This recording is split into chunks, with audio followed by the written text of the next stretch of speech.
Hello, and in this video, I want to show you how I configure fish for my day-to-day use, making my life a bit easier with each new thing I add. So make sure to stick around till the end of the video, and I'll explain how each of the fish features work and what's good, what's great. Let's get straight into it. If you're new to the channel, subscribe, leave a like on the video, and let's get straight into it. Make sure to support me on my Patreon and join on the Discord server so you guys can hang around. So first things first, after you install fish, the installation process is really simple. Just do sudo pacman-s fish. So first install fish, and then after installing fish, you just do chsh and just user/bin/fish. Yeah, that's basically how you change or install fish, and then just reboot your system, and you should have fish as a default shell. And for anyone who is in KDE, you have to just right click here, go to edit your current profile, and just change this thing to use fish. And that's about it. Now, as for the configuration, the config file that you need to edit is, I will use nvim for this, and this is the config file we need to edit. And by default, fish comes with auto completion and syntax highlighting, which is a great feature because it's really great to separate what I'm looking at.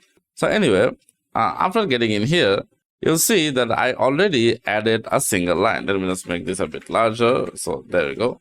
Like I can see, I already added a new line. So this is for when we have the fish shell installed. You'll notice there is a welcome message that comes at the beginning of your fish shell. So if I just, you know what, I'll just show you. I'll just do this and then save it. So now after saving it, if I just open up a new terminal, you'll see this message pops up. Now we don't want it. So to fix it, we just add this line right here, and it just suppresses that message. And you can actually change what you want the message to be. So if I do it now, you can see that message is gone. But you can actually, like I said, change the message. So if I say hello, and now if I save it, and then if we open it up again, you see it says hello. So whatever you type in here, it doesn't need quotations. So yeah, so whatever we type in here is the greeting. So I don't want anything for our greeting. So there you go.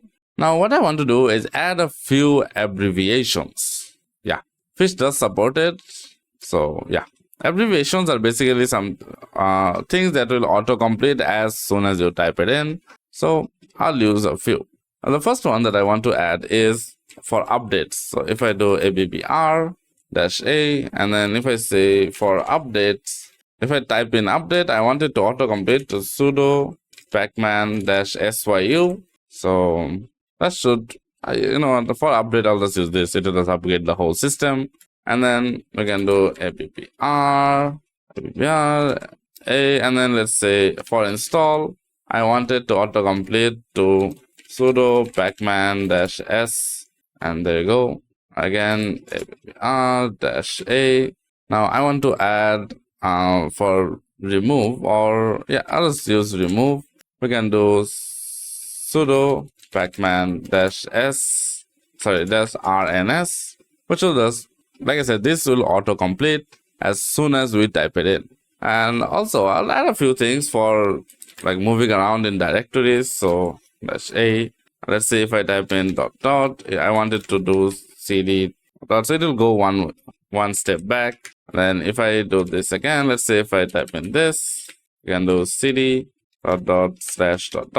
So it will basically go 2 steps back.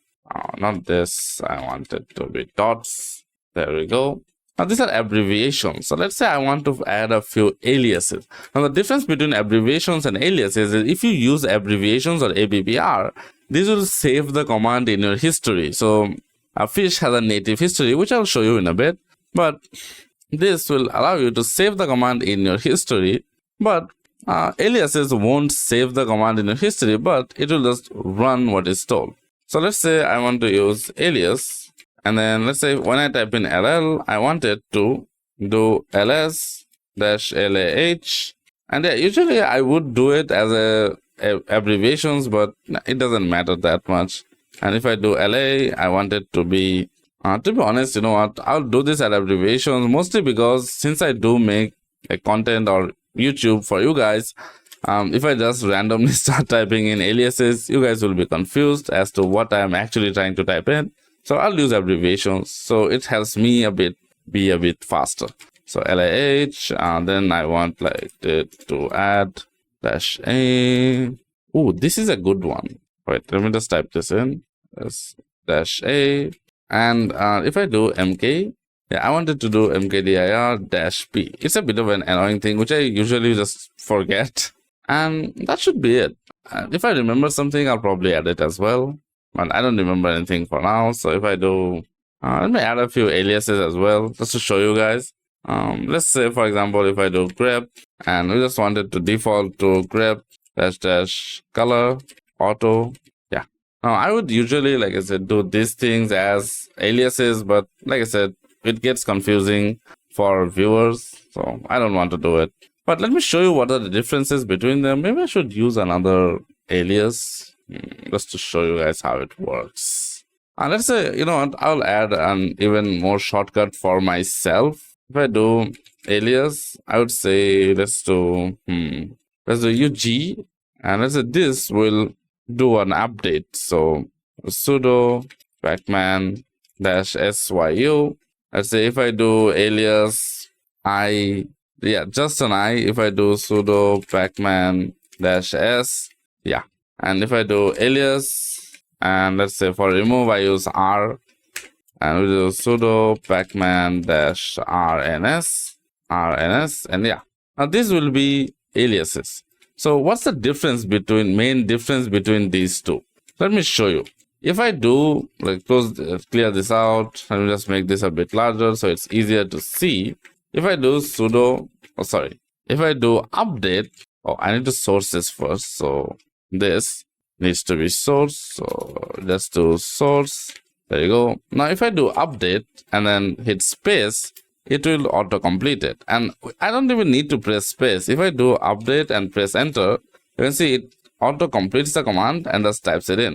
So if we do this, and let's say if I do history, you can see this is the last command that we typed.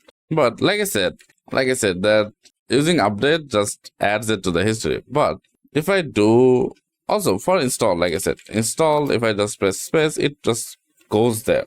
And let's say if I do curl, I think it is installed. Yeah. For remove, we can just do remove, press space, and it auto completes it. So abbreviations are basically commands that we use when we need the command to be shown when we run it and save to the history. And for the shortcuts, so remember how I did UG for updates. If I press this, you'll see it still says UG. It does the command, but if we do history, you'll see, I think this is the whole history. Yeah, it just says UG. It doesn't explain what this command does or what it actually is, which is not that great. So yeah, for now I'm not getting into functions and stuff, but you'll notice that I have this fast fetch, which is really nice. It looks pretty clean, and I want this to show up whenever I open up my terminal. And this config is available in my hyperland config file. Yeah, you can get it from there. I'll try to put the link in the description if I can find it. We do have 833 packages. What? Do I have EA installed? I think this is probably why we have that many things to install. Let's see this. No, there is no updates. Anyway, so for that, we get back in here, and in this config file, we just add, fast fetch. I think I'll do after this. So fast fetch, and it should run this command. So we save and exit, and then if I just close this out and open up a new terminal, you can see it just runs this automatically and then starts the terminal. So that config file kind of works like the bash rc, but we get a dedicated config file. Now another thing we can do is add plugins, and there are a few plugins that I really like. So we can do sudo pacman. So the first thing that I would like to install is Fisher and FZF and FT. These are the things I would like to install. And let's get in here. We just install all of this, clear this out. And the few plugins that I do like to install is, now let me just show you what are the things that I really like. So one thing I like is this, Patrick F1 FZF Fish. This just gives us a really nice interactive way to use FZF to have directories in our system. So FZF is a fuzzy finder. So yeah, it finds stuff for you basically. Let me just demonstrate it how this works, because also we need bat, so I forgot about it. Install bat. Yeah. Now we just type in this command right here, and this should give us that FZF. Now, why is it so good? Let's say I want to go to a directory. I can just do cd and then control. You can see it is explained here how to use it. So control alt F, if I do this here, and actually use this to navigate the terminal. Let's say I want to go in to this hyperland.files, and it says Firefox, so we are in the Firefox. Same thing, if we are here and we do this right here, you can see it tells us what is in here, so we can get in here. So yeah, there you go. So it's really great. And then we also have, like, we can search git log. So if you're using git, you can search that. We can also, I think I can demonstrate it. So if I do hyperland.files, if I go in here, yeah, this is a git directory. So if we do git control alt L, this will show us all the logs that was done in this git file. So that's great. Also, we can see git status. So we can do control alt S. I think we have something else for status. So yeah, and this is really great. We can search processes. So if you want to kill something, we can do control alt P and find the process ID for something. So let's say I want to find Firefox. There is a lot, but this is the first one. If I hit enter, it will give us the ID. And if I do pkill on this, not okill, pkill, it will close this Firefox window.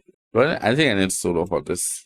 I don't think that is the correct package ID. Let me see this. Control alt P. I think there is like the different tabs are the different things. If I just do kill, yeah, it just killed it. I think pkill does process kills. Okay. Anyway, that's one. There is a few more. And the next one is Zoxide Fish. Yeah, this one right here. This is basically a smarter city. Yep, as like it said. So this has a lot of functionality. So for the, I would say, where's the fish shell? There you go, fish. Okay, we need this. So yeah, because it has the plugin that lets us add to Fisher. So yeah, but the use case is similar to that. Now let's clear this out. CD. If I do Z, we can install it through here, but we need to initialize this through here. Okay, let me do that. So initialize it from here, and we need this right here, and now we just add it to the end. So yeah, let me just remove this line right here. We don't need it. So now if I just close out of it and then just source it, I think I have to install it. Yeah, I need to install it. My bad. I forgot to install it. Yeah, now it works. Now another one that is really great is auto pair. Auto pair, and this one allows us to have. So if I now do echo, let's say if I just type in a bracket, we have to type in the other one, but auto pair just basically does that for us. So yeah, let's copy this, install it, and there you go. Now if I do echo and then let's do this, yeah, it just automatically completes the other side. So it isn't just for this. So you do this, we can do this brackets, this one, whichever bracket we prefer, we can just have another one automatically pairing it to it, which is great. So these are the one that I really like. If you have any fish plugins that you guys do enjoy and you think are really great, then make sure to leave it in the comments down below. And to be honest, that is basically the configurations I like to use. In the next one, in the next video, I'll probably configure this theme. I won't use Starship because I want to use something like called Tide, which is apparently native to fish. So I want to try that out. And if you did find this video helpful or found it entertaining at least, I'll see you guys in the next one. Leave a like on the video and I'll see you guys in the next one. Bye.